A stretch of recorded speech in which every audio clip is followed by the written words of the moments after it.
오늘은 4월 19일 새벽 말씀 묵상 시간입니다. 또 한 주를 말씀으로 시작하는 월요일이기도 합니다. 이번 한 주간 주님의 말씀과 함께 승리하는 한 주간 되시기를 축복합니다. 누가복음 9장 10절에서 17절입니다. 그러나 무리가 그것을 알고서 그를 따라갔다. 예수님께서는 그들을 맞이하셔서 하나님의 나라를 말씀해 주시고 또 병 고침을 받아야 할 사람들을 고쳐주셨다. 그런데 날이 저물기 시작하니 12제자가 다가와서 예수께 말씀드렸다. 무리를 헤쳐보내서 주위의 마을과 농가로 찾아가서 잠자리도 구하고 먹을 것도 구하게 하십시오. 우리가 있는 곳은 빈들입니다. 그러나 예수께서 그들에게 말씀하셨다. 너희가 그들에게 먹을 것을 주어라. 그들은 말하였다. 우리에게는 빵 5개와 물고기 2마리 밖에는 없습니다. 우리가 나가서 이 모든 사람이 다 먹을 수 있을 만큼 먹을 것을 사지 않으면 안 되겠습니다. 거기에는 남자만도 약 5천 명이 있었다. 예수께서 제자들에게 말씀하셨다. 사람들을 한 50명씩 때를 지어서 앉게 하여라. 제자들이 그대로 하여 모두 다 앉게 하였다. 예수께서 빵 5개와 물고기 2마리를 손에 들고 하늘을 우러러 쳐다보시고 그것을 축복하신 다음에 떼어서 제자들에게 주시고 무리들 앞에 놓게 하셨다. 그들은 모두 배불리 먹었다. 그리고 남은 부스러기를 주어 모으니 12강줄이나 되었다. 아멘. 베세다는 베드로, 안드레, 빌립의 집이 있는 곳입니다. 예수님께서 한동안 수고하고 지친 제자들을 이끌고 쉴만한 장소로 가시려고 했던 것 같습니다. 그런데 무리들이 예수님이 이동 장소를 알고 따라왔습니다. 이때 예수님은 무리들에 대해 어떤 반응을 보이셨을까요? 11절입니다. 그러나 무리가 그것을 알고서 그를 따라갔다. 예수께서는 그들을 맞이하셔서 하나님의 나라를 말씀해 주시고 또 병고침을 받아야 할 사람들을 고쳐주셨다. 예수님은 다수의 불청객들을 따뜻하게 영접합니다. 그리고 하나님의 나라의 이야기를 해주시고 병든 사람을 고쳐주시고 또 배고픈 모든 5천 명의 사람들을 먹여주셨습니다.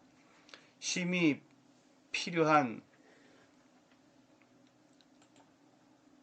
시간에 느닷없이 들이닥친 사람들로 인해 작은 휴식의 안락함을 박탈해 본 적이 있으십니까? 짜증과 스트레스 지수가 급격하게 올라갈 수 있는 상황임에도 예수님은 그들의 필요에 민감하게 반응하는 선한 목자였습니다. 예수님은 이들을 따뜻하게 영접했습니다. 왜냐하면 사람들의 내면에 도사리고 있는 깊은 외로움과 육신적인 질병으로 인한 고통과 세상의 그 어떤 것으로도 채울 수 없는 영적인 배고픔을 보았기 때문입니다. 예수님은 느닷없이 찾아온 이들의 전인격의 필요를 보셨습니다. 그리고 먼저 정적인 필요를 채워주셨습니다. 예수님은 이들을 외면하지 아니했고 따뜻하게 맞이해 주었습니다. 마음으로 환영했습니다. 사람들을 굉장히 좋아했습니다. 정말 이 따뜻한 사랑이 이들의 마음을 열게 했을 것입니다. 둘째로 지적인 필요를 채워주셨습니다. 하나님의 나라에 대해서 이야기해 주셨습니다. 무리들에게 하나님의 나라에 대해 알게 해 주신 것입니다. 세 번째, 육체적으로 아픔을 해결해 주셨습니다. 병든 자들을 고쳐 주신 것입니다. 그리고 육신적인 배고픔도 해결해 주셨습니다. 예수님은 이들의 육적인 필요를 기적으로 채우셨습니다. 이제 남은 것은 영적인 필요를 채우는 일입니다. 그런데 날이 저물어 가면서 무리들이 하루 동안 아무것도 먹지 못했습니다. 그래서 제자들이 예수님에게 이렇게 얘기합니다. 주위 마을과 동네로 보내셔서 잠자리와 먹을 것을 구하게 하자고 합니다.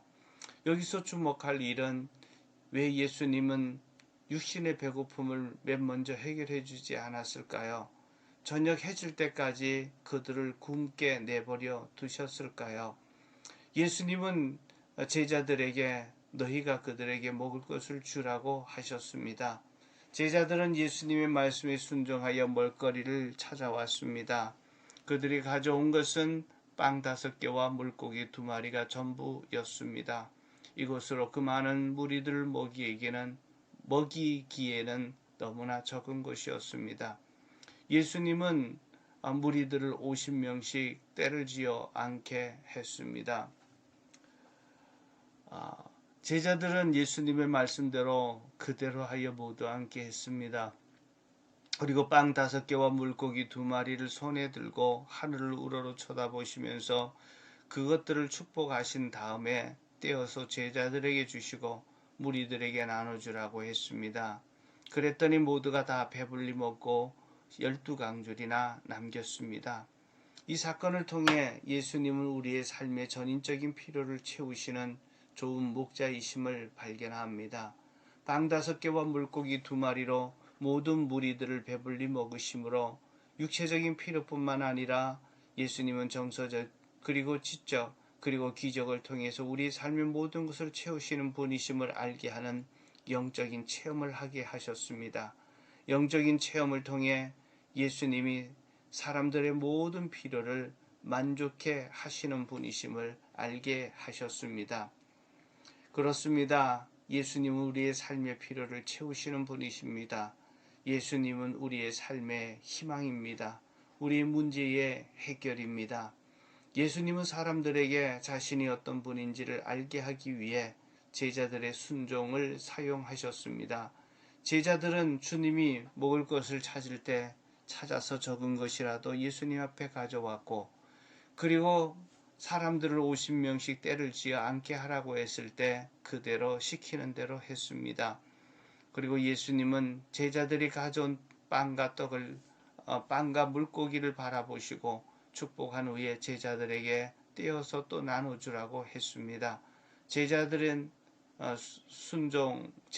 순종이 없었더라면 오병이어의 기적은 일어나지 않았을 것입니다.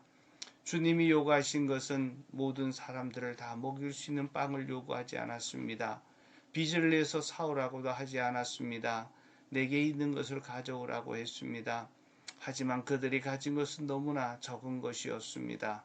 하지만 예수님께서는 제자들의 드림을 통해 기적의 씨앗을 삼으셨습니다. 사람들을 50명씩 모아서 앉게 했습니다. 꽤 많은 시간들이 걸렸을 것입니다. 이미 허기진 사람들을 질서 있게 모은다는 것, 사람들을 더 힘들게 할 수 있다는 생각이 들 수 있습니다. 그러나 제자들은 그대로 순종했습니다. 그리고 축복하신 후에 그 빵과 고기를 다시 주시면서 무리들에게 놓게 했습니다. 제자들은 했던 방식은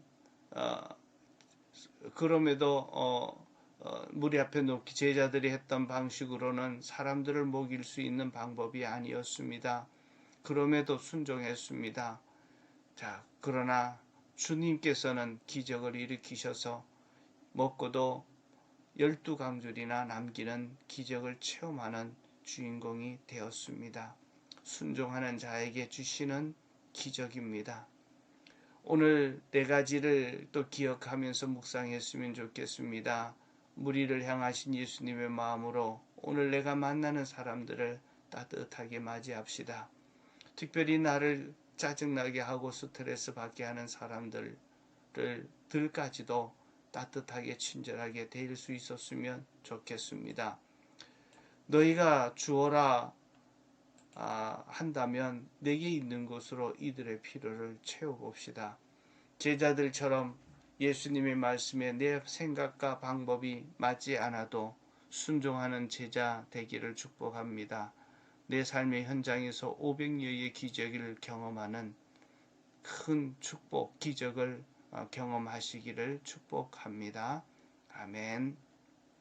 기도하겠습니다. 하나님, 우리의 삶의 전인적인 모든 필요들을 다 채워주시는 주님, 나를 따뜻하게 맞이해 주셨고 정말 힘든 가운데서도 많은 무리들을 따뜻하게 환영하고 영접했습니다. 그들에게 하나님의 나라의 말씀을 지적으로 가르치고 병든 자들을 고치시고 그리고 배고픈 것까지 주님의 방법으로 해결해 주셨습니다. 이 세상 살아가는 모든 것이 내 힘으로 하는 것이 아니라 내 방법으로 하는 것이 아니라 주님의 방법 아래 순종하는 자 되어서 그렇게 할 수 있도록 인도하옵소서. 오늘도 내가 만나는 사람들 또 내게 도움을 요청하는 모든 분들의 필요를 채워줄 수 있는 자 되게 하여 주시고 주님의 말씀에 따라 주님께서 지시하는 대로 순종하는 자 되게 하여 주셔서 오늘도 주님의 오병이어의 기적이 내 삶 속에 일어나는 역사들이 있게 하옵소서. 예수 그리스도 이름으로 기도하옵나이다. 아멘.